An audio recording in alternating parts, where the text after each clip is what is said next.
अस्सलाम वालेकुम नाज़रीन, मैं हूं सलवा स्नैन और आप देख रहे हैं सूर्या न्यूज़ HD। आइए नजर डालते हैं आज की अहम खबरों पर।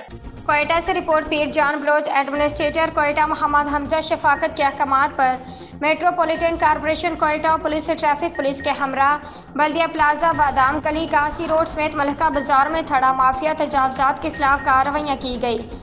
मेट्रोपॉलिटन कॉरपोरेशन कोयटा का magistrate Ali Gul Imrani, anti encroachment cell zone 1 incharge Ismail Ango ने सिटी थाना, SHO और ट्रैफिक पुलिस के हमरा बल्दिया प्लाजा, कासी रोड, बादाम गली और मलहका बाजार में सड़क और थड़ों पर तजावजात कायम करने, दुकानों की हदूद से आगे सामान रखने और ट्रैफिक को पैदल चलने वालों के लिए दुश्वारी का बायस बनने पर दर्जन से ज्यादा दुकानों और चालान किए गए, जबकि लगातार मंतबा किए जाने के बावजूद खिलाफ वर्जी करने पर मुतादिद दुकानों को सील भी किया गया। मेट्रोपॉलिटन कॉरपोरेशन कोयटा की जानिब से शहर से तजावजात के खात्मे के लिए तजावजात के खिलाफ कार्रवाइयाँ जारी रहेंगी।